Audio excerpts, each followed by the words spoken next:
The tree of good and evil, whether it's real, whether that entire story in Genesis is real or whether it's a poem, whether it is mythology, I don't know. But here's the lesson that I have been gaining and learning from that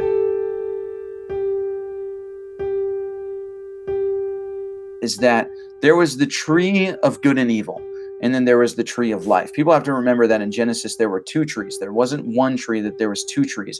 One was the tree of the knowledge of good and evil, and the other one was the tree of life. And God said to Adam and Eve, eat from the tree of life, but if you eat from the tree of the knowledge of good and evil, you will surely die. And so there was a tree of life and there was a tree of death.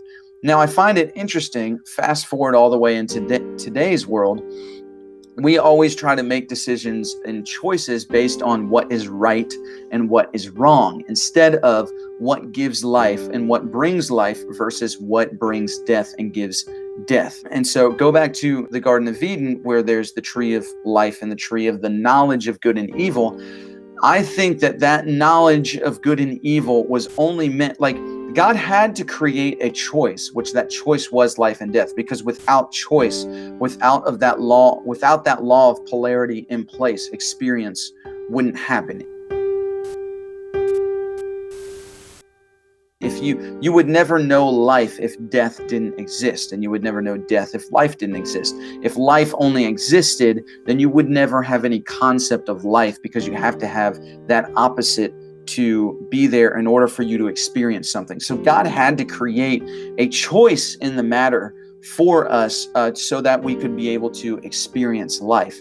Now here's my thoughts on it, is that the tree that was the knowledge of good and evil, I think, in regards to that story, was actually, that's only reserved for God. God should be the only one that actually knows what's truly right and wrong, because he's the one who judges hearts. It says that in the Bible. He judges the heart of the matter. He doesn't judge the action. But we look at the action, and that's what we judge, without actually looking at the heart. And so for us to have the knowledge of good and evil is to corrupt ourselves, because we don't have the eyes of eternity like God has. That's a paradox to us. It doesn't make sense to us. But God has those eyes. And so since God has those eyes, he truly knows what is good and evil. But for us to know that would only bring us death, because we would only look at the action and we wouldn't see the heart. And so he says, eat from the tree of life. And so, of course, they ate from the tree of life, but then they ate from the tree of death. And then that's when they realized, oh, we're in the wrong, we're naked, and we become shameful. Where it's like, were they actually doing anything wrong? No.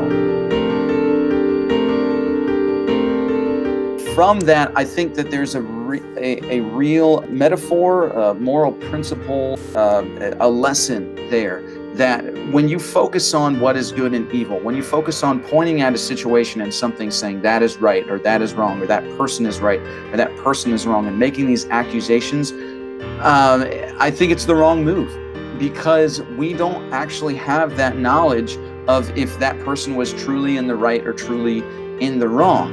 Now, of course, that gets into a number of other things. That's a general statement, and I realize that a lot of people could insert some sort of situation there where that statement wouldn't make as much sense. I get that. But my point here is, I think that in the world now, since I think we all think that we're gods, I think we all know exactly what's right and what's wrong, and we've gathered up our own moral philosophy of, this is exactly, this is the right choice and this is the wrong choice. Where I don't think, in the story of Genesis in the Garden of Eden, I don't think we were ever supposed to have that knowledge. The knowledge that we were supposed to act on was, does this give life or does this bring death? And I think that the world would be completely different. I think the world would be a better place if we started asking the question, not what is right and what is wrong, but what brings life and what brings death. It's a total mindset shift, and it's a completely different way of thinking about things. And I just think that is a big deal in today's world of looking at something, of everybody having their own personal opinion, of everybody having their own very strong personal opinion of that is right, that is wrong. I think that claim, that judgment is actually only meant for a higher vision that we don't have.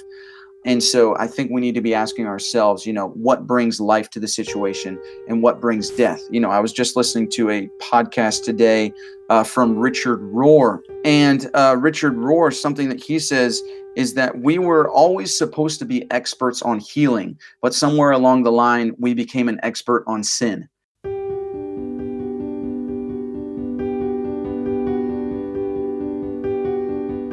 And I thought that was incredibly profound because we so often say, well, that's a sin, that's right, that's wrong. But we were always supposed to, choose life in the situation. And so we were always meant to be experts on healing. We were always meant to hey, this is how we insert life in this situation. I recognize that there is death happening in this situation, but this is how we insert life.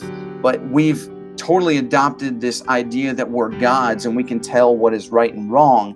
And so we say, well, that's wrong. And we don't actually do anything about it. So I think that was a parable. That's the word I was looking for. The parable that I see, that how we can apply the story of Genesis and the Adam and Eve story, whether it is real or not, whether it's mythology, whether it is a poem, whatever, that is what I get out of it. And I know that that's an idea that has been shaping and shifting my life for the better. So I know that parable, that thought process has really helped me in life. So